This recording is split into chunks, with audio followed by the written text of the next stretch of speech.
नमस्कार, मी संतोष. आपण पाहता star bulletin times. Star bulletin times मध्ये आपल्या सर्वांचं प्रथमतः सहर्ष स्वागत.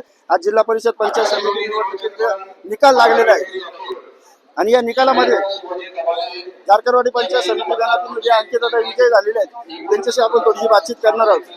ताई नमस्कार. नमस्कार. प्रथमतः तुम्हाला विजयाच्या खूप खूप शुभेच्छा. धन्यवाद. मतदारांना काय संदेश द्या? एवढंच सगळ्या मायबाप जनतेचे हात जोडून आभार मानेल की माझ्या या मायबाप जनतेने खूप सारा आशीर्वाद दिला आणि त्यांच्या साथीने आणि सहकार्यानेच आज हा विजय झालाय. तुम्हाला या निवडणुकीमध्ये वाटत होते का विजय होईल का काट्याची टक्कर होईल? नाही, मला पहिल्यापासून खात्री होती की नक्की विजय होईल, कारण माझे मायबाप जनतेचा आशीर्वाद माझ्या पाठीमागे पहिल्यापासून होता.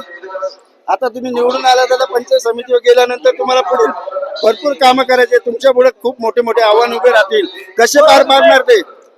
मी नक्कीच आता जी आव्हान आजपर्यंत एवढी आव्हान आली त्याला मात करत इथपर्यंत आली आहे. इथून पुढच्या काळातही माझ्या वडिलांच्या आशीर्वादाने आणि माझ्या सर्व गणातील मायबाप जनतेच्या आशीर्वादाने मी या सर्व आव्हानांवर मात करून या सर्व समस्या सोडवण्याचा पूर्णपणे प्रयत्न करीन. आता शेवटचं मतदारांना एक काय खुशीचा संदेश द्याल? शेवटचा एकदम खुशीचा संदेश द्या मतदारांना. मी हा विजय स्वर्गीय अजितदादा पवार यांना देखील समर्पित करते की आज आम्ही सर्वजण दादा इथे येईल, सभा होईल अशा याच्यात होतो आणि हे सर्व झालं, पण तरी सुद्धा दादांसाठी आम्ही लढलो आणि आज दादांच्या आशीर्वादाने इथपर्यंत पोहोचलोय. दादांची कुठेतरी सहानुभूती मिळाली. दादांचा आशीर्वाद आमच्या पाठीमागे होता. आता मतदारांना आनंदाचा संदेश काय द्याल शेवटचा?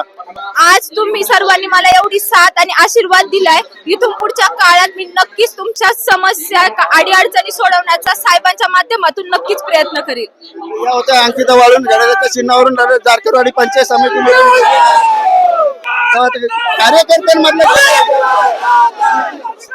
कार्यकर्ते खूप झालेले आहेत.